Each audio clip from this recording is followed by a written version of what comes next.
The views and opinions expressed on This Can't Be Adulting are solely those of the host and do not represent or reflect the views of any individual, organization, employer, or entity we may be affiliated with. The content of this podcast is for informational and entertainment purposes only. Listener discretion is advised. Yo, welcome to This Can't Be Adulting, the podcast where two guys who probably should have it all figured out absolutely don't. Careers, money, relationships. No one handed us a manual, so we're figuring it out the only way we know how, with real talk, deep dives, and a whole lot of laughs. I'm Herb. And I'm Derek. And if you're out here wondering, am I doing this right? Trust us, you're not alone. So hit play, relax, and let's figure this out together.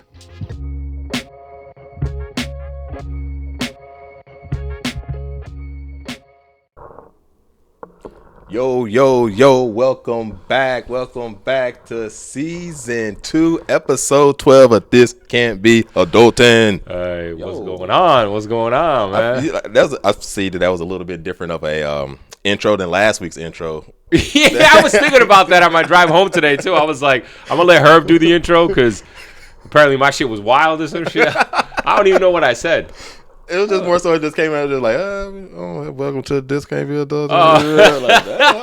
No, you just came in with something like, yo, hey, here we go. Like, all right, let's go. This is what we doing today. Let's go. Yo, these intros are so funny because, like, it's, and not that I've ever been an actor, not that I've ever anything like that, but, like, it's like 1 second, I'm not saying you're off, but, like, we turn it on. It's like, all right, ready? All right, we got everything going. Yeah, the light, come on. And then, hey, what's going on? Like we're game show hosts. Everything, keep my makeup all right and stuff. Yeah. You see, it's real professional over here. You're looking at these star celebrities right here. Okay. Well, welcome back. Welcome back. What episode? What season? Season 2, episode 12. Did you say that earlier? My bad. Yeah, you already said that. Yeah. See, he ain't paying me no mind over here. You see what I be dealing with, my co-host over here? So unprofessional. So unprofessional. No. Welcome back. Hey, glad to have another episode here. We're getting on the roll here. Yeah, I was talking to somebody this week. I went to dinner with a friend who she's a listener. Shout out to Neha. You met Neha. Yeah. And she was like, you guys have been going consistently. She was like, good shit. I love that shit. I said, yeah, we've been trying to record very consistently, so good job. Yeah, man. See, teamwork make the dream work. We getting it out there. We just need to have more of y'all watch and listen. Yeah, goddamn, our shit is or weak. not. We don't need to have more of y'all watch. We got to get more of y'all other people to watch. You got to not just watch, but tell a friend. Exactly. Yeah, you know how it is. And any of my churchgoers out there, you got to tell a friend. Yeah, that's what it is. That's what we do. Well, how's it been though, man? Herb and I were just going into some deep discussions over here before we started about everything. End of the world as we know it. Hey, shout out to Aerosmith. It's fucking scary out there, man. A little bit. I mean, we are. It's that saying. We're getting spit on and being told. We're getting peed on and being told it's raining. It's been raining a lot. It's been raining a lot. I can tell you, it's been raining a lot. I tell you that. Oh, it's some crazy shit though. So, just trying to keep my head on straight. I understand. We're taking L's as a country. Definitely right. I've been taking some personal L's. Personal L's. Hey. Let's go in personal L's. Personal L's, dog. I've been taking but you know what? I was debating whether I should tell this story on the podcast, but I'm going to tell the story because it's a good story. It's a funny story. And it also ties into, I think it was season 1, episode 5, dating now versus dating then. Oh, we better get a good dating story. Yeah, so it's about your boy. The listeners be wanting trying to hear this. Okay. So I've been single for, 2.5 years now? I'm looking at you like you're going to know, like 2.5 years. Something. I don't even know what time was right now. The boy hasn't really been dating. I've been kind of in my own zone over here. You know what I mean? Mm-hmm. I've been trying to figure out. I did the dating apps for a little bit. Okay. Got off of them, went on a couple of days. Nothing ended up working out. And so at my job, my museum that I work at is right across the street from a apartment complex that's right near downtown. Right. And my museum, the site is really beautiful. It's like a park. There's grass everywhere, trees everywhere. So people are always walking through it. The grounds are completely free. And so a lot of the people that live in that apartment complex come over and walk their dogs every day. It's kind of like their spot. Like if you had a park across the street, you would go. Okay. And so there's this girl that always comes by with her dog, who I found very cute, very attractive. You know what I'm saying? So I've been there since January. So I've been seeing her a lot. Finally, I got introduced by one of my coworkers. Like, oh, do you know? Yeah, this is Derek. Because I told her, I was like, oh, that girl's mad cute. So my coworker was mad hotbox, and she was like, yo, let me introduce you. I was like, here we go. So she introduced me. So me and this girl started talking. Really cool. We talked for like 10 minutes, and so I'm like, all right, I'm gonna start saying hi to her. Start saying hi to her. Boom. Every at least twice a week. I don't see her every day necessarily. At least twice a week. I bring in treats for her dog. So now I'm starting to give treats to her dog. We're talking for like that's a move right there. 15 minutes. That's a vet. This going on for a couple of weeks, and then finally I'm like, yo, just ask this chick out. Just ask her out. Yeah. I feel like I'm a good read of the situations. You know what I mean? Okay. Like if I wasn't feeling like I had an open door. Yeah. I wouldn't. I see. Okay. I just Yeah. And I didn't. And it wasn't like I felt like, oh, she's definitely feeling. But I'm like, I feel like maybe she would be at least open to going out. Yeah. She seemed like she was around my age. Just really cool, good conversation. And so I got into my head. I said, the next time we have a long conversation, I'm gonna ask her out. Yeah. Boom. I didn't see her for like a week and a half. And then it was like a Saturday I was working. I was closing up the house, the museum.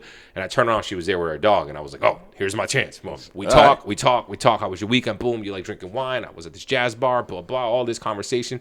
Every time I kept trying to end the conversation, she kept going. And I'm like, oh, this girl like really wants to talk. Yeah. Finally, I was like, I got to go. I got to get a tattoo. I got to go finish this tattoo. And so she was like, all right, no problem. And I was like, yo, but I've been meaning to ask you, would you be open to going out sometime?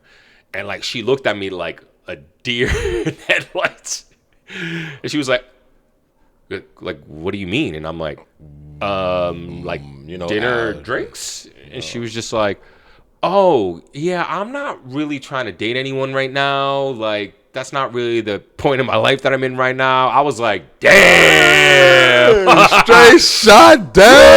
I was like, all right, cool. Now I get it. No doubt. She's like, I mean, but like, if you want to be friends and blah blah. And I was like, yeah, we're good. Like, we'll just leave it at that. We'll leave it at that. I don't need to grab your number. I'm not. We're good. Yes. I was like, we'll still talk here if I see you. Like, it's no big deal. Don't even worry about it. Blah blah. And she was just like, yeah, all right, cool. Let me know how the tattoo goes. Blah blah. And like, we just walked away. And I was like, damn. And I'm not upset in any way, shape, or form because every woman has every right to say no. It has nothing to do with that. I'm more upset that how did I misread that situation so poorly? I don't feel like you did. So poorly, you know what I mean? I don't feel like you did. I guess, it's that thing, sometimes girls are like, why do guys think that we like them? We're just being nice. And I'm like, I get that. Like but I feel like I know when a girl's just being nice. Right. And maybe all guys say that. I don't know. Now, with that said, it's more a disappointment that like, damn, I really misread that situation. I don't know if that's a misread. More it's like you just got shot down. She just said no, but it couldn't be. That don't mean it's a misread. You don't think so? Nah. Why would it not be a misread? I guess the only way that like if she is it. I guess are you only calculating the result or determining the situation based off the result? Like, if she would have said, yeah, obviously it wouldn't have been a misread. But, like, are you only saying, like, every time it's a misread, that was just a bad read?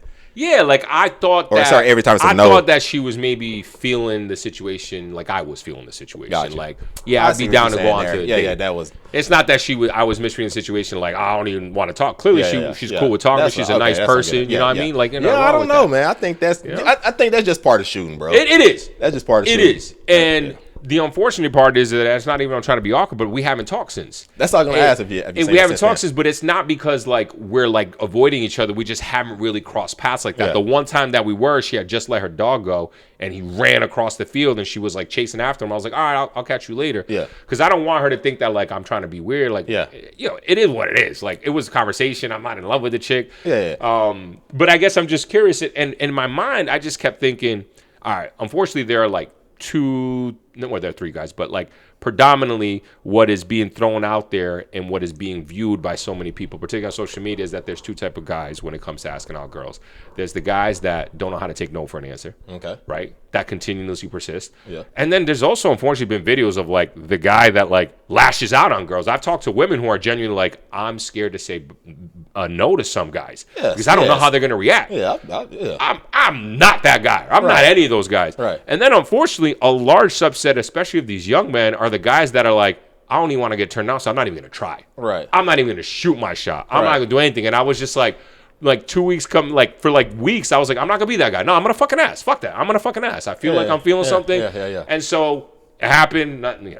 I got turned down. I got shot down, but I survived. Ain't nothing crazy about it. But it's just interesting, man. Now, dating is dating, bro. Next time you see her, would you be keen to ask like, hey, I don't want to make anything awkward, but obviously you rejected it. I feel like, I misread that. Tell me where I went. Like, maybe just ask, where did I go wrong on this? No. Almost as a joke more so. No, I don't want to do that because it's my place of work. And some people might take that as, I don't know, they might feel really awkward. And they're like, I don't want to come around. Even if you phrase it as hey, I know this is probably going to sound weird, but I got a podcast, me and my guy, something we talk about. And, when we talk about dating and stuff, and I've been, single for 2.5 years, hey, I just curious, how did I misread that situation with us? Because that's something we brought up. That's fair. I also am keenly aware that no woman owes any guy an explanation. No, not for at all. No. Not at all. You can absolutely say no to that too. And I know what you're saying. Yeah. I get you're not trying to say owe me. You're saying for research purposes. Yeah, research is more like science now. Now I'm just fascinated. Yeah, now I'm fascinated. I hear you, and I just really don't want to necessarily push the subject. Because look, it is what it is. If you want to know what my thoughts are. And that doesn't mean I'm not right. I'm not a mind reader about the situation. Yeah. I got very much vibes from the conversations that I'm having. I got very much vibes that she is in a point of, because every time she just talked about, I'm out with my girlies, we have little wine nights, we do girl movie nights, blah, blah. I got this feeling that she's in this point where she, maybe some shitty shit happened and she just got out of a relationship, and she really is at this moment, she's like, I don't want to deal with men at all. Yeah. I just want my peace. I don't want any of that shit. And it's not so much a personal thing. Right. You know what I mean? Which it's not so much typically it isn't. Yeah, it's not. Yeah, right. Typically it's not. Not Derek is in. Look at ugly ass Derek. Right. Goofy ass, skinny ass, body ass, young ass. It wasn't anything like that, and I think that's the problem. A lot of men, a lot of boys take shit personally. Absolutely. When in reality, most of the time, it's probably not even. It ain't even you. It ain't nothing. It ain't. And even if it is, even if you're not their type, that's that might feel like a personal thing, but bro, you're just not their type. It's not a personal. Yeah, it's not personal to you, the individual. It's just you ain't. Yes. Yeah. So it was just interesting, and I this happened 2 weeks ago. 3 weeks ago. 2 weeks ago. I can't remember. Yeah, but still, anyways, and I was like, you know what? Let me talk about this shit on the pod because it's the dynamics of human connection and human relationship. And I don't necessarily mean relationship like being in a relationship, just the relationship you have with other human. Relations. What other people. And I don't know, man. We live in a world where people don't talk to each other. Mm-hmm.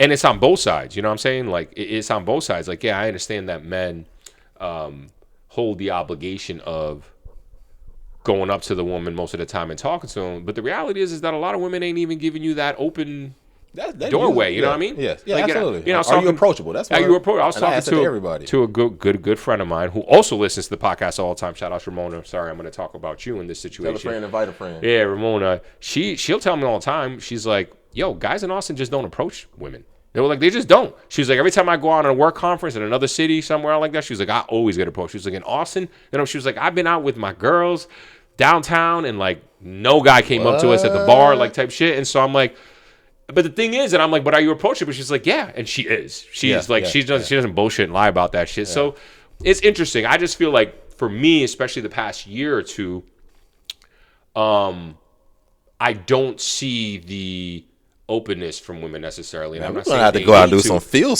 research. Yeah, you know what I'm saying? I don't really see it unless I'm drunk, I guess. I mean, we got to go out and do some field research here. But me being sober, it's not like I'm seeing this approachability necessarily. And I'm not saying that women need to be doing anything. It's more of I can approach women, but I'm not just going to go approach you if you're not even showing openness. I'm just going to assume you don't want me to approach, and that's cool. Right. Yeah, I'm trying to be respectful. Yeah, I'm trying to be respectful. Absolutely, you know what I'm saying? I ain't going to be aggressive. I ain't no hound dog out here. Yeah. I have a few drinks, but still. Yeah. Okay. So damn. We got to follow up. We got to tie this up. I don't think this is the end of that story. Nah. We might have to do it. Or we just got to get out and do some research on what dating is like here in Austin, because there was a time where this was a hot spot. Like you just had to approach somebody. Yeah, bro. When my first time visiting Austin, Texas in 2012, man, I'll remember this. This is one of the big reasons why I decided to come out here. Yo, I'm from New England. Yeah. Yo, girls out there can be cold as fuck, and I'm not talking about the weather. Like cold as shit. Like, you know what I'm saying? Like, you be out here and you be like, I hate to say this this is gonna be very superficial, but you be lowering your standards just to try to talk to a chick. Yes. All right, just period. Like, you see a 9, the 9 ain't gonna be talking to you because she like, who the fuck are you? That's how it be in New England. I came out here to Austin in May of 2012. I remember being out and dirty, and I remember being at a bar, walking to a bar. I was hanging out, chilling, and I remember a couple of girls walked in, and it was this beautiful redhead. I think redheads are beautiful. She walked in, and I just remember like staring at her, walking by, and then she caught me looking, and she like looked over at me, and she kind of smiled, and I'm just like. And then she kind of like did like this whole like, and then she's like, are you gonna come say hi? And I was like, you talking to me? She's like, yeah, you've been staring at me since I walked in. And I was like, yo, I'm so sorry. I'm from New England. This don't happen up there like that, dog. Yo. This does not happen like that, bro. And she was just like, let's get a drink. And I'm like, all right, cool. And like, we chill, really cool girl, sweet girl. She was from Texas. Like, it was just different. Yeah. It was just different. And it was like that for a long time out here. Yeah. I think shit has definitely changed a little bit, though. That's for sure. Yeah. Yeah. I can see that. And I can also feel like, whenever you first move to a place, you kind of have like that freshness, and it's like, oh, and then I don't know, it's kind of like almost like you're, I don't want to say exotic ain't the word, but you're just different. Yeah. And then you can coming into the environment. I think there was a lot of things that fell into place at the time, but yeah, Austin was a hot spot, bro. Like, that was a crazy hot spot, and bro. to hear that it ain't that anymore, it's just unfortunate. Very unfortunate. It's unfortunate. It's just unfortunate. I mean, dude, I just feel like I want to go into this topic deeper now. Because I definitely want to hear about when do you think it changed? I feel like I don't know, with COVID, I think it's a lot of people that look at, and probably a lot of places around the U.S. maybe that was affected in the same way. But I feel like, I mean, we always kind of talk about like Austin to us was prime was like 2026, but I feel like 2016. But I feel like once COVID happened, and then it just never recovered from COVID. I don't know if this is just a singular like Austin problem. I think it feels like an Austin problem because, like I said, even my friend was like, when I go out to conference, I think it has to do with age, and I think it has to do with different era. I think Austin is naturally a very young city, like recent grads from college, and so those are Gen Zers, and now we're coming up on some Gen Alphas that are coming into college right now too, right? So we're talking about. This city is filled with a bunch of like 18 to 25 year olds. Yeah. Like that is 15 to 22 years difference from you and I. Yeah. That's crazy. A complete different ball game. So it's just, it's much different because now downtown, for all intents and purposes, like we don't go out downtown anymore, but when we go, like it's not even packed like it was before. No. You remember every weekend was like, they shut the roads, the street, like the tourist part. They shut that down, and then that's even just, on the west, like the other parts, it was just crowded. It was everywhere. Rainy street crowd. Don't matter what day of the week, it was fucking crowd. People were out and about. Yes, every day of the week. Yes, people were out about. People were drinking more. We talked about this during our alcohol episode. The younger generation doesn't drink that much anymore. True. If you're not drinking that much anymore, most of them are like, I'd rather just go to the lake, maybe hang out with some friends there, or I'm gonna stay in and go to a friend's house. These technology things have like taken over, and it's made people awkward, and it's made people different. Again, I don't have stats on this right now because this is a bit of an audible right now what we're doing with this conversation, but like I feel like we just need to dive into this now. Yeah, I'm here. We're here. Yeah. So this is just speculation. It's different generation now that are predominantly in this city. The people that are our age now, think about it. Most people are in a relationship or married. Yes. Like look, like even I'm not, and I don't go out that anymore. Right. It's because I don't want to, because I'm older now. I guess I'm thinking about it like when we were in our late 20s, early 30s, the people that were our age, didn't it feel like they were out? Or am I tripping here? Was everybody our age? Yes. When we were their age, they were out. But that's what I mean. It's a different generation now. What I mean is a different generation is we were millennials that were going out. This is Gen Z. They were brought up much differently. They were brought up completely in front of streams. They drink less. They do all that. They're not out there. Not saying that a lot of them still party, but it's a significant difference. Yeah. And I do think COVID fucked a lot of things up. I think more so for the Gen Alpha generation who were, between the ages of like 5 and like 12. But don't you feel like that would have been the cause for it would have been like, since we were it was almost like the feeling like, so since we've been so quarantine and we so caged up for so long, now when we come back out of COVID, things are going to get crazy and people are going to be out all the time, and it feel like it wasn't that. I think it depends on what years we're talking about. If it's your formidable years, like when are you much more impressionable? Yeah. And maybe, I don't know, maybe the idea of being in and finding quote unquote connection virtually resonated with people more. I don't know exactly what the studies say. Yeah. I can say that it's different. And I can say that not only have we lost a sense of connection in a dating perspective, because the apps blew up too, bro. That's the other thing you need to think about. But the apps used to be nice. No, but they weren't blown up though. They were nice to have. Yeah. Now that's become everything is that's the number one, bro. We are a society of instant gratification, instant satisfaction. Yeah. And now when you can tell somebody go out to a bar or go out anywhere and meet someone, or I can be on my couch and just swipe. Yeah, the app used to be used as like a not a secondary, but it wasn't the primary. It was more like, I'm gonna get out now. I'm gonna get on the app and see who's here at this bar here right now. Not I'm gonna be on the couch and trying to match with somebody and just come like the whole Netflix and chill wasn't a thing. It was like when the apps really came out. I remember was when I moved to Austin. Apps just started becoming a thing around 2014. Yes. Right around there. They had started before that, but that's when they started becoming hot. Because I remember it was the first time I downloaded Tinder. Yeah, that's what I'm thinking. Yes. It was 2014. Yes. But I was already 28 then. I was already in full party mode. I love being out with people. Right. So you weren't going to catch me being like, during that time, like, nah, I'm not going to do that. I'm just going to try to get it on the app. Yeah, that wasn't, it wasn't going to happen anymore. Now, if you think about 2014, I was 28. How old were these Gen Zers? They were like 14, 15, 16, 17. So that's all they knew. That's their formidable years. And so they're like, I'm going to do this instead of necessarily going to bar. And again, it's not to say that Gen Zers go out. You still got that time. We still see a bunch of young people. I'm not saying that, but it's not as prevalent as it is now. Yep.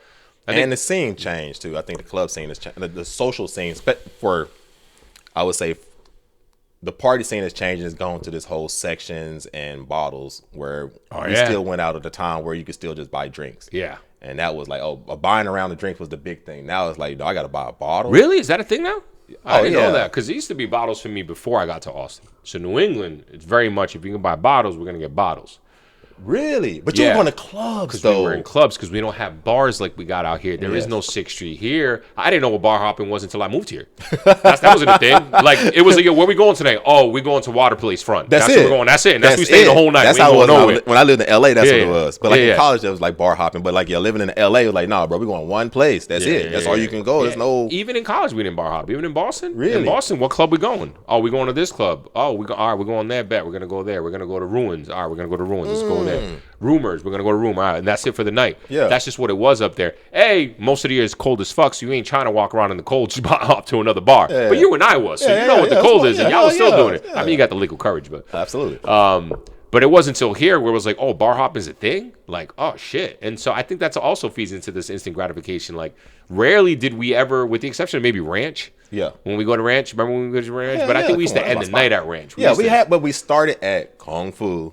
Then we're going to go Dogwood. Green Light, and then we end up at the Ranch. Yeah. Or if we went to, I can't think of the two bars. There was Pop and there you Lux. And Lux, Pop and Lux right there. We're going to know how we're going to get gritty with it tonight. But at the end but we knew we were going to go. It was never a night where we're just going to go to one bar and that's the only place we're going. Like, we're going to hit up several of them. Yeah.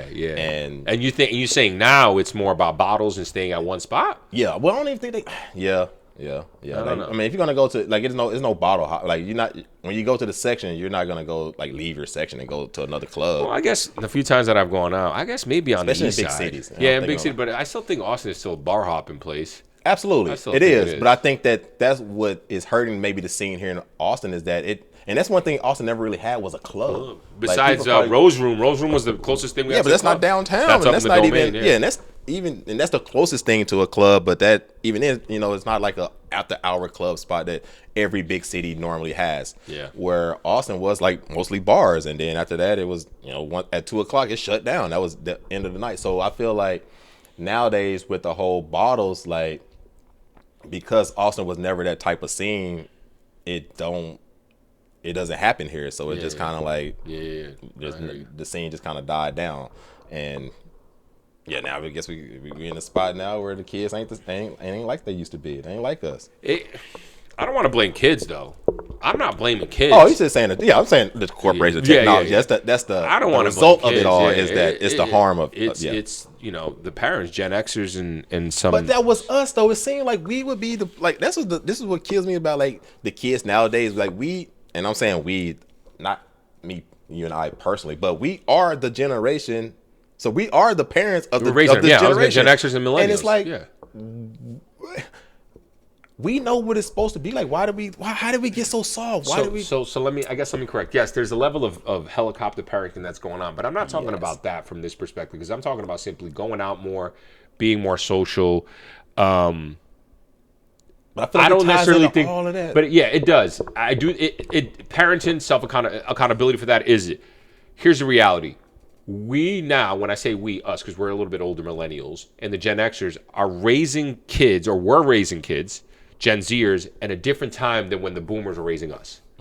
Meaning there was different resources and tools at their disposal than there was when we were. We didn't have smartphones. Right. We didn't have even laptops necessarily. We didn't have social media like that. Yeah. We didn't have dating apps like that. True. So it was a different. So while we understood how we grew up, yeah. Now these young kids have that stuff at their disposal. So we're now forced to go, I don't know how to raise kids with these things. I don't know how these things necessarily. But we were raised with these things. No, we weren't though. I'm not saying we raised, but they were later on in our life though. What I'm saying is that we knew about a time before these things, and then we saw the evolution of these things. So how is it that we can't?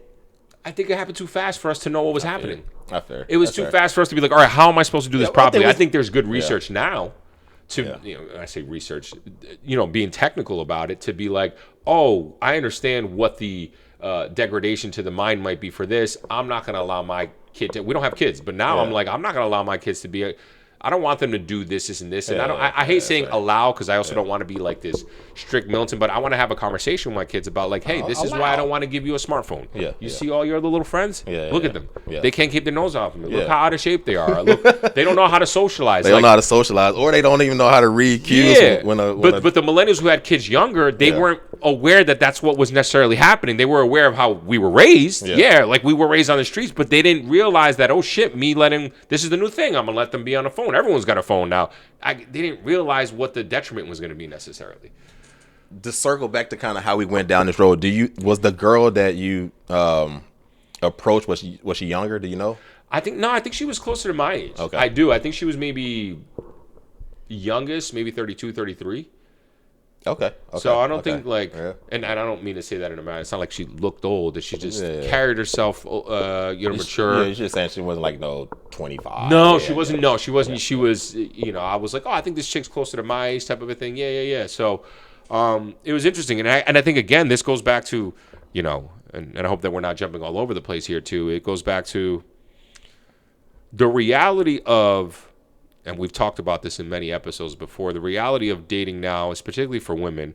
And now that we have social media, I don't know how to say hi because I'm fucking always managing that Instagram account, bro. Like the amount of like reels that come across from like women being like, what it's like to be single and not have to worry about no fucking man and just be concerned about my own inner peace. I'm not saying that in a mocking way, but like that's a lot of the message. That's how a lot of women feel because.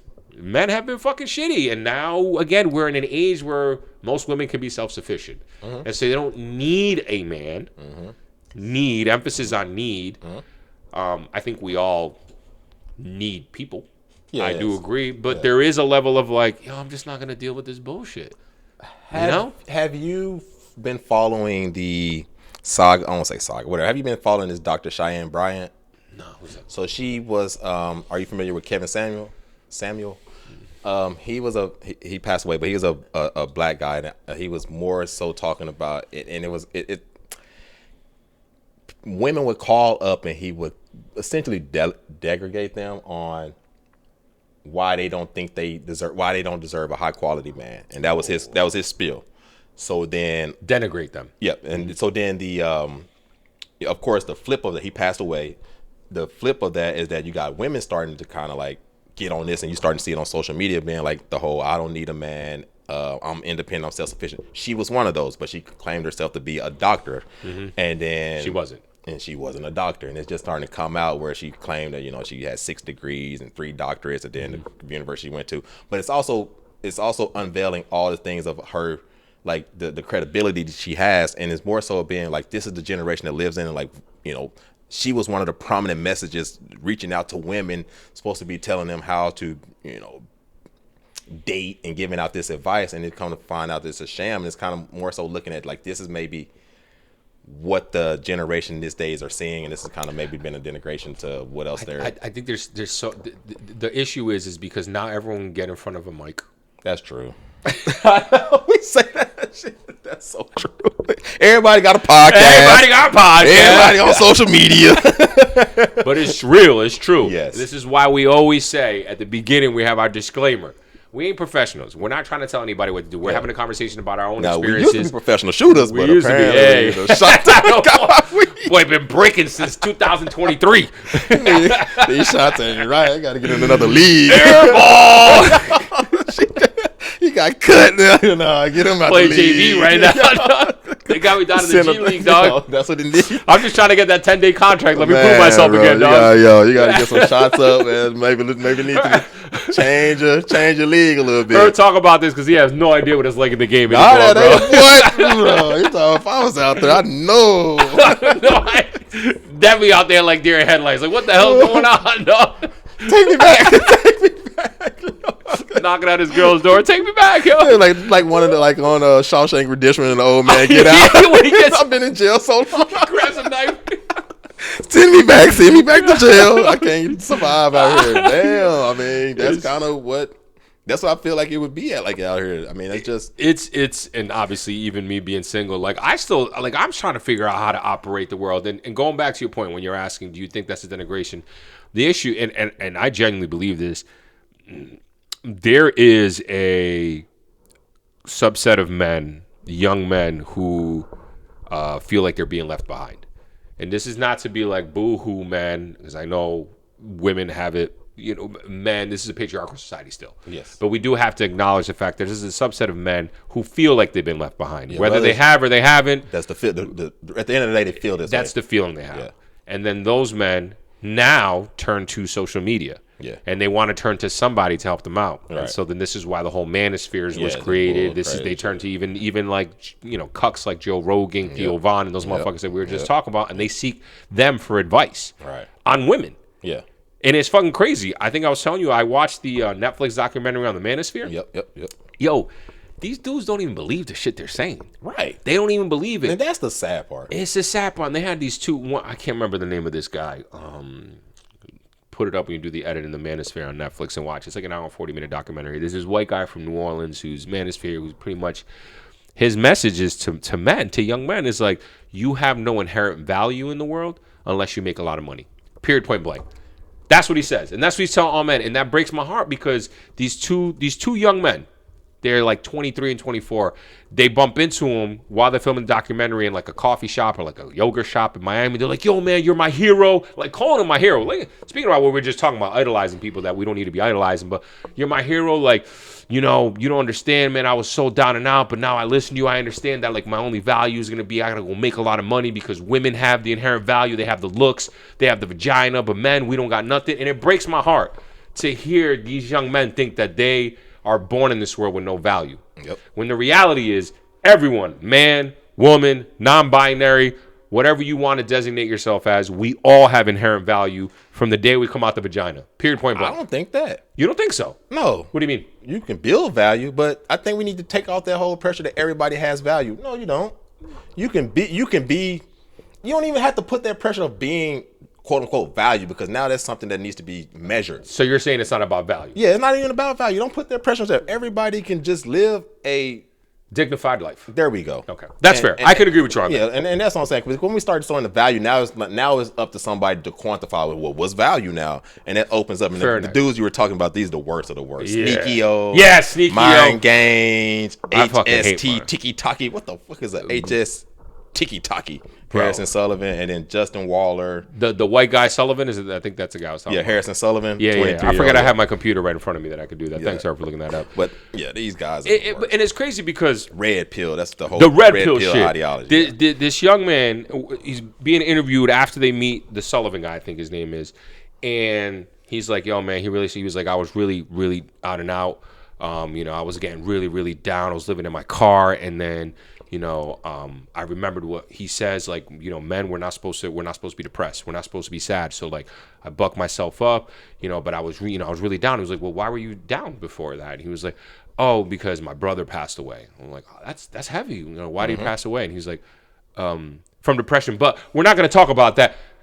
His own brother passed away from depression, and he's saying that men don't have depression. Yeah. And it's like they're so brainwashed, and so there's part of that goes on. Yeah. There's a lot of men that are looking to the wrong places to find answers, to understand how is it that we actually talk to women, as opposed to actually just going out there and experiencing it. Well, I feel like, and even so, like, there are some good content creators out there. Sure. That create real, like, yo, don't listen to this red pill BS. Don't listen to this blue pill BS. Like, let me just being a dignified individual. But that's not what gets the clicks. That's not what gets the notoriety. That's not what gets the attention. Right. So we're left with this stuff here, and it's like, dang. They make it very binary. They make it very black and white. They go, here it is. Go make money. Yeah. Go make money. Yeah. Go make money. Act like the man, and that's it. Yeah. Or act like you're making money. Act like you're making money. Yeah. Have this false confidence, as opposed, and that resonates because that's simple to boys, as opposed to the reality of like, no, you have to grow. You have to evolve as a human being. You have to build a personality. You have to have likes and hobbies. You have to go try things out. You have to put effort. You have to fail. You have to go put effort into being a human being, into being a person. Yeah. But that's too much. Yeah. That's too much for some guys, for some Right. boys. And so they rather go with the easy answer, which is, I just got to go make money. That's it. All I got to care about is money, and then money will help me keep all the women and that's like, that's crazy, bro. Yeah. It's crazy. And then the boys that are like the young men who even don't want to do that, they just stay at home behind their computer screen and never try, never go out, never talk to a girl, never do anything. Just think about the pressure. Like, oh, bro, I gotta go out and make hundreds of thousands I gotta go out and make six figures. Like, that's like the people you seeing, or it's like, that's not reality. It's not even their reality. So many times you see these people get exposed on the back end, being like, "Oh, all that stuff was rented. They don't own any of this stuff. They didn't make all of this money." And it's kind of like, dang, and like it's just a grift. It's just a grift. Exactly. And I think the big thing that I struggle with some of these content creators, and you and I go with this all the time, we just kind of even mocking it, is like the authenticity of it all. And it's like, man, at what point is it like, I know you have to do this and cap like this for the money, but I know you don't really believe this, and that's the hard part, and that's the sucky part. But and you know the detriment that you're doing to these individuals, and yet you're being like, I mean, it's free speech and I'm making money. Right. So, I mean, they don't have to listen to me. Right. I'm not a doctor. They hide behind, I'm not a professional. Right. But you're giving out this professional advice. Right. Just like we be doing. Yeah. But at least we say it, though. We willing. I will say this. I think the thing about you and I, for now, until we get the money. Till we get that deal. Spotify holla, dog. What are you waiting on? Until we get the money, is that at least we would. This is the thing I feel like I'm always willing to do. You're always been willing to do. Is that like, yo, we gonna call ourselves. I'm willing to call myself out. Yeah. And being like, yeah, bro. Like, even if I'm biased on something. Yeah. We was talking about Drake earlier. Yeah, I'm biased. Don't ask me. Don't ask me. I'm biased. Yeah. Don't ask me. I'm biased on Drake. True. So Iceman is slamming to me. Yeah, sure. And I'm riding it down with that. Drizzy, I've been in the parliament. Hey. We'll get to that. But I've been in the parliament. Yeah. But I think it's just more so like just being authentic and being like, I wouldn't want to lead the generation in a bad way. But like, I'm not, if I see any guy, whether it's a cousin of mine or a stranger, I don't want to give them bad advice. Like, where does that crazy. come from in you? Where does that come from that you don't want to give bad advice? You don't want to steer someone down the wrong side of the road? I don't know if there was. I guess it just. I don't want to say it's inherent, but I feel like it's more so like. I just want to be just a good person. Maybe I feel like people weren't trying to lead. I don't feel like the older generation was trying to lead me in the wrong way. I feel like it's like paying it forward. Like I wouldn't, as a person that's gotten older and lived experiences, I'm like, oh, I look back and be like, oh, okay, maybe I can give some, opinions. I don't even say advice anymore. I say opinion. This is my opinion. Yeah. But I don't ever want to give you anything that I feel like that was detrimental or something that I think is wrong, and I'm just doing it just because, like, oh, that's the clicks and that's what I can make money off. Here's what I'm thinking. And this is more of a hypothesis, but I feel like you have that because in many ways you were raised right. Right. You were raised with your father. You were raised with your mother. Yeah. I think that helps a lot because what I noticed in watching this documentary about the manosphere is that most of these guys don't have no father figure, or a father figure was violent, or real men. In some sense, there was no role model. Yes. So they felt they needed to do something about it and create their own way in some way, shape, or form. And they were like, nobody really cared about me. Yes. So why am I really going to care about anybody else besides the people really close to me? Yep. I'm going to go do what I need to do to go make this money. Yep. And so that's what I think it is. It comes down to, because again, watching that shit, them dudes don't even believe some of the shit they be saying, bro. Like you can tell, like homeboy, like that white dude was out here, preaching like, I can have multiple women, blah, blah, blah, blah. But your boy's married, and you should see how he is with his wife. You can tell he loves her to death, bro. Yeah. You can tell he does everything for her. Yeah. He's so soft-spoken when he's around her. Yeah. And she's just sitting acting there like a real gentleman. Acting a real gentleman. Like, oh, yeah, she's been here, ride or die with me for this whole thing. Even Myron, which I can't stand that motherfucker. Oh, my, he's terrible. He had his girl. Bro, he's so contradictory, and I also think low-key he's gay. And I think most of these dudes are low-key gay. and there's nothing wrong with that. And that's another thing. We ain't shaming that. Come out, be your thing. Yeah, but you don't even got to come out. Just don't be shitting on. Don't be shitting on gay. It's crazy. Anyway, But the Myron dude was with his lady, and he was like, like, she loves me. And she was like, she's monogamous, but I can be with whoever I want, and blah, blah. And then, like, the guy's asking her with her right there, and she was like, you think she's cool with that? You think she's down with that? She was like, she's down with whatever I like, whatever I want. And looks at her, and she's like, you cool with that? She's like... it's like what? Like, bro, you act like you got control, like control of your girl. I'm not saying you need to have control, but like you even act like, nah, we have this straight. She knows where her space is, and it's like, bro, it's not even like that. She like, I can't tell you. You know what I say behind these closed doors. When these cameras go off. I'm not gonna do it for your fucking out here pegging you and shit, and you over here like you're talking about something. You the man. She wants whatever I want. Don't worry about it. Like you try to act all you know tough. What you want. It's just. It's crazy to me. And I think genuinely that is a big problem, is that there's so many mixed messages that kids see on social media these days. So they don't know what to do. And by that, I mean, even mixed messages from women, right? Because you also have the women content creators who are like, if you ain't making six figures, if you ain't making 7 million, blah, blah, blah, blah, blah. Now, also, you know how I am. I'm always the person of like, where's the power lie? The power still lies with men. Those types of women, that culture was created because of the demand of men, because of what a lot of men have created in the environment. Do I think it's right? No, I think it's horrible. I fucking hate hearing women be like, my man I don't give a shit. He gotta make this money and blah blah. And it's like, ooh, it's a lot of pressure. But with that said, that's the hierarchy. That's the responsibility a lot of men put on themselves from long ago. I'm gonna be the breadwinner. I'm gonna do this and that. Yeah. Well, you used to could be the breadwinner with one damn job and take care of the family, but now we're in a society, a culture. Now we're like, or economy. Now I want to say society. We're in an economy now. We're like, bro, that economically that don't even make sense. You could be 6 feet, 6 figures, 6 inches, and still like, girl, you might have to get out here and get it too. Like, damn, one income ain't enough. I could be making $100,000 and live in Austin, and we ain't gonna be. It's crazy. Like, we gonna be going paycheck to paycheck on a mortgage. Nah, and I hate to use this as an example because it comes from Myron. He did this in the Netflix special. Trash podcast. He just brings on. Pays girls to come on to shit on them. It's so like I hate that. It's so gross. It is gross. Yeah. However, there was one thing he puts together this fucking calculator. What a piece of shit.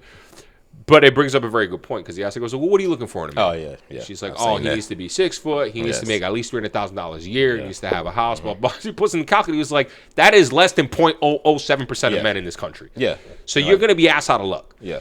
And so again, I don't agree with any of the marriage shit, but like, I ain't said it. but like objectively speaking, that is the truth. That is a true a part lot of of the that, a yes, lot of the yes. things that certain people are looking for out of another person just isn't realistic. Yeah, especially yeah. not these days. Right. You ain't Never gonna get was that. realistic. Yeah, true. The shit y'all talk about was never realistic on both sides. I think we both saying on both sides it was never realistic. This whole, I mean, if you're looking at it from a guy's side, she got to be a baddie, and she, we do the same thing. Need to have this education. Never had this many, this number of can't have this many experiences. partners. Like, Yeah, that's crazy. Like, bro, like, Yeah, I ain't that's going into crazy. no dang what you had going on in college. Like, I wasn't there, but it don't. I mean, but I think that's just kind of like what we seeing nowadays, and it's just interesting that that's what it come, because I feel like, man, we was in the prime of, like, man, we were just in the prime of it all, and now it seemed like it swung so far, and it's like, damn. And I hate to say this as like, I don't want to sound like the old people are always like, back in my day, everything was better, blah, blah, blah.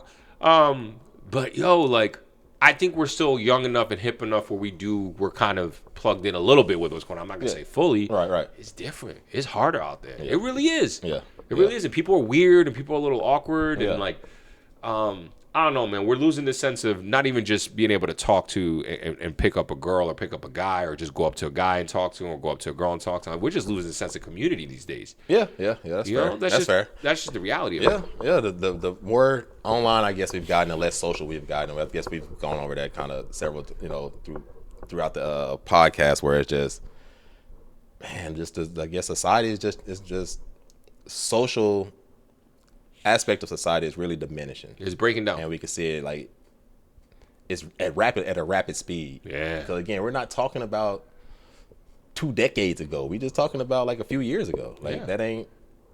In a few years, it disintegrated. Yeah, in another 6 years, they're gonna be like, God, I can't even imagine. What's going on? AI things, all that. Ever see the movie WALL-E?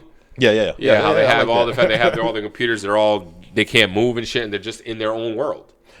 And this even just goes beyond just even this whole, we kind of spoke about, like, what's dating like, or just the social aspect of it right nowadays. But it just goes into, like, we were speaking about, like, politics. It's just like, at what point are we gonna say we had enough? I think when people have nothing to lose anymore, when people have lost everything and there's nothing more left to lose, that's the only time. Yeah. Because unfortunately, would it be too late? Then? It is. Then we don't have anything. It is. And my cousin, shout outs to my cousin Eddie, who also listens to this sometimes. We had this conversation. He was here in July, and we were talking about this, like, in depth. And he was like, bro, that's what he said. He's like, and so people have something to lose. He was like, think about it. He was like, for as much as you talk your shit, Derek, and you're right about what's going on with this and shit, he was like, but you willing to risk all this right here? Your house, your money, your job? Are you willing to risk it? He was like, until people are ready to risk that, people, and they know that. The people in power know. They go, I'm going to push this envelope to the edge as much as I can. And yeah, some people I'm going to affect really bad, and they are going to lose it all. Yeah. Some people, but that's not enough. They're not enough to get the bulk of the people who are sitting in the middle, who do have just enough. Maybe they're not living check by check, where they're a $4,000 emergency away from being broke. Yeah, they have just enough. Maybe it's the people that are like, oh, you know what? Like, I can put food on my table, I can pay my mortgage, but we can't go on vacation this year anymore. Yeah. Like, it's just not happening. Yeah. You know what I mean? Like, we're going to have to wait another year. I'm about to go $20,000 more into debt so I could take you guys to Disneyland. You don't know that. The kids don't know that. And I'm like, we're about to jeopardize in the future on this shit. But they still have something. Yeah. They still have something tangible. And the reality is there's too many people that still have something. I still have something. I sit there, am I really going to go out on the street with the fucking covered face and go start throwing rocks at the police and shit like that? Like, nah, I'm not going to do that. And I think that's just unfortunately where we are. So until we're in a place where most of us got nothing to lose, I don't know what's really gonna happen. I don't even think it's that nothing to lose, because I feel like back in, like, the civil rights, like, they were losing their lives. They had nothing then. Yeah. Like, and they were willing to put their lives on the line. And I think what happened was they realized that paying people is a lot more effective than killing the leaders. We could pay enough of the leaders that we can get the outcomes we want and stuff. So when we see, like, these people, I mean, even I could think of some of the black content creators I even listen to that, and it's kind of going back on Dr. Umar was one of the main one that people started to come out and talk about, and Killer Mike, that how, like, y'all were the ones that were saying Kamala wasn't good enough and putting people that they should either not vote or vote for Trump, or, this ain't good. And then now we're in this aspect of where, like, oh, now y'all being like, yeah, y'all don't understand how we got here, and it's kind of like you were the reason why. You're part of the reason. You're part of the reason why we got here. So I just feel like it's just a situation where now it's a different time, and we need to just. I don't know what the answer is. I don't know what the answer is. I just can't believe we got to that point like that. I am not.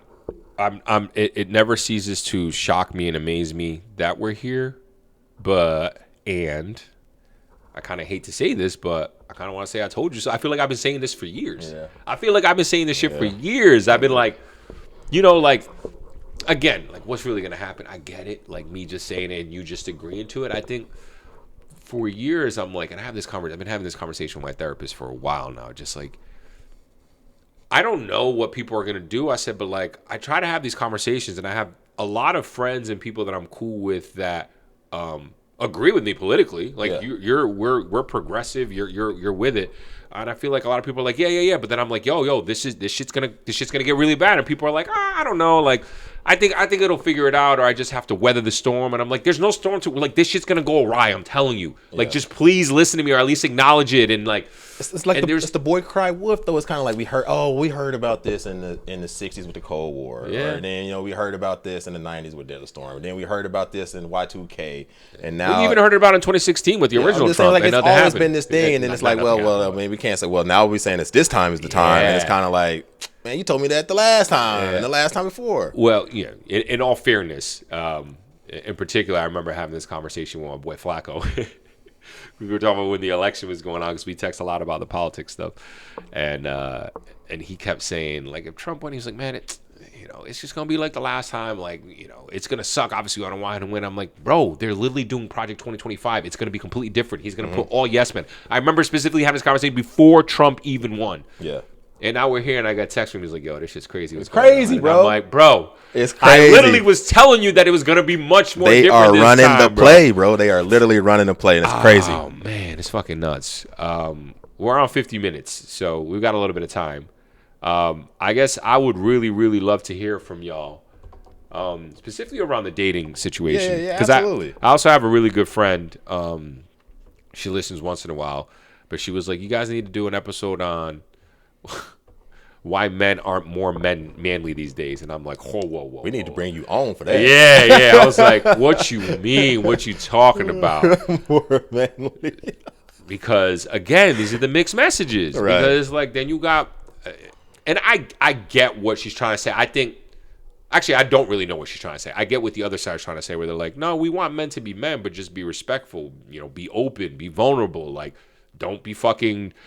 controlling. Like, you can still be a man and be masculine and not have to. The things that we consider, I think, as a man, that's the things that we say makes us masculine, and they're like, no, not those parts. The things that make y'all masculine, like opening down the doors and being sweet and vulnerable. Like, no, that ain't what make me masculine. No. But anyway, yeah. And I don't know. I just feel like maybe my friend. I would love to hear that, but I'd love to hear what I guess. What are y'all thoughts on the whole dating thing? Like,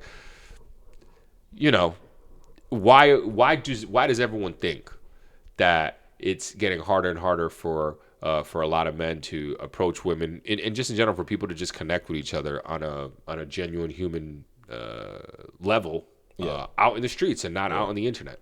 Yeah. I want to hear everyone's thoughts. Cause I would love to hear that. And the last thing I was going to ask you was that I know person was younger. Do you think that the older single generation is the same? Approachable, or you think they've gone? No. Digital? I think they're still approachable. I think they're more approachable than the younger one. I think there has been a little, because even I'm the older single generation, and I would be more likely to approach someone when I was younger. I'm less likely now, but I do know that's the right way. Yeah. It's not like I do know how to do it. It's just me getting out of my own head. So I think maybe yes, there's a little reservation from a woman's perspective, but I think they're open because, like I said, my friend Ramona, she's our age, and she's like, yo, no, dudes don't approach me. Just approach me respectfully, or approach me and my girlies. At least not in Austin. Just approach me respectfully, and we'll talk. Well, and we can end it with this from topic as far as like, ladies.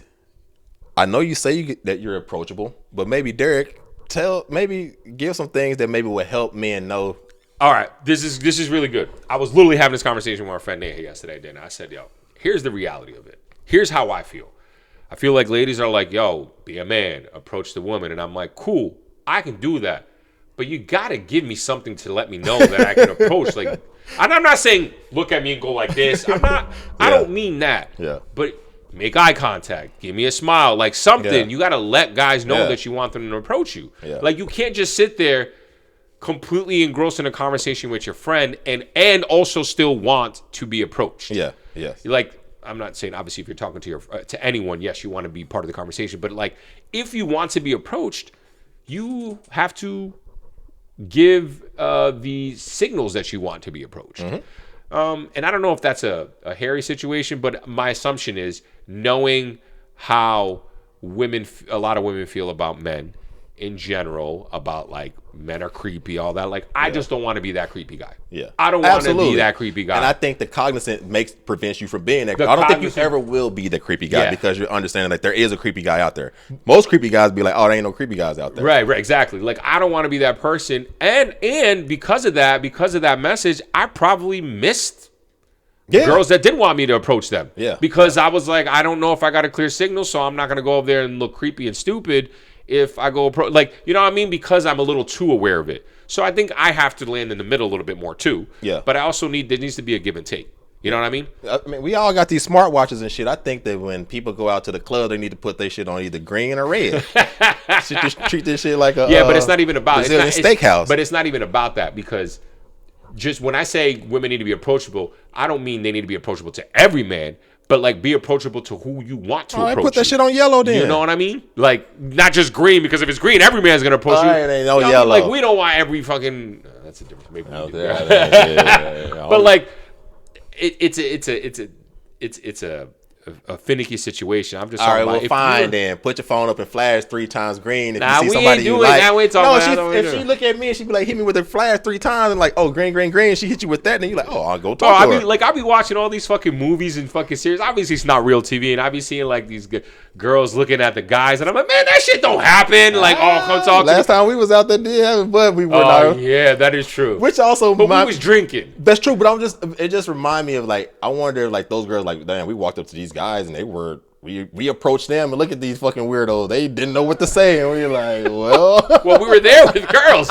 We were like, we gotta go. Sorry. But still, probably we didn't know what to do though. What the fuck was wrong with these guys these days? They're not approachable. That's not your problem. Well, I think it's funny because, I distinctly remember after ACL, I went out to a bar and I was already with a girl. I had met a girl at ACL, beautiful Scottish girl. So her and I were kicking it.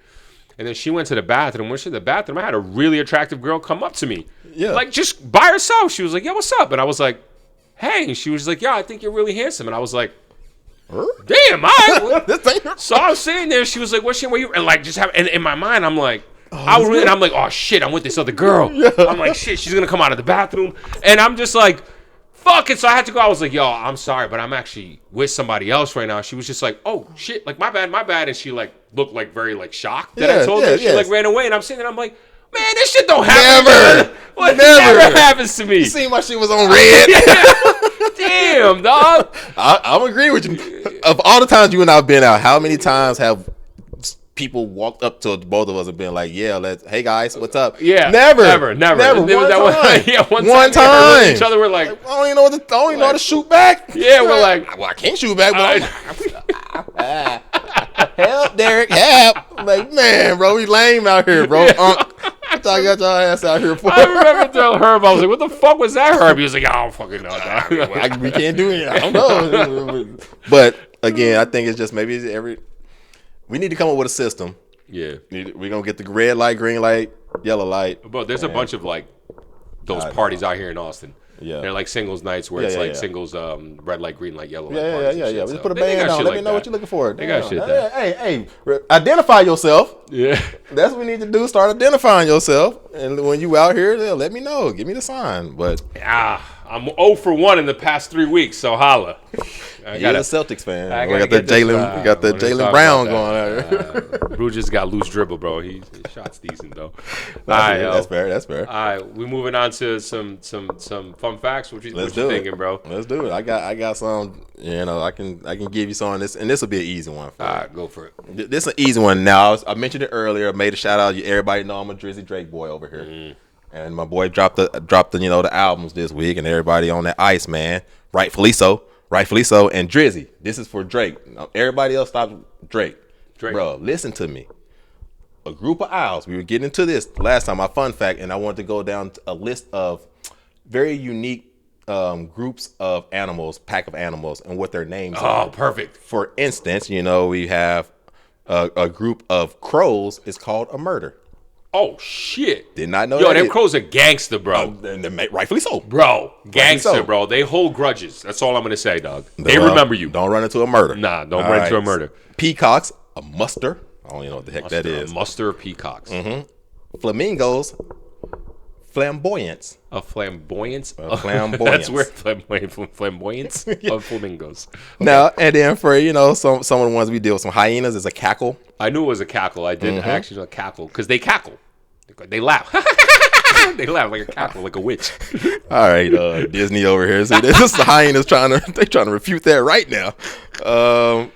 I didn't know this, but tigers are called an ambush. An ambush. An ambush. They're just playing with us with these names. Porcupines, a prickle. A prickle. Yeah, they're just playing with us with these names now. Yep. Yeah. And then, of course, reason I was reaching out to Drake on this is that a group of owls is called a parliament. My boy, I ain't even got to say no more. We from the 6. But here's the reality of it. Aren't owls all solitary animals? I don't know what the hell you just said. What do you mean? Owls, they're solitary.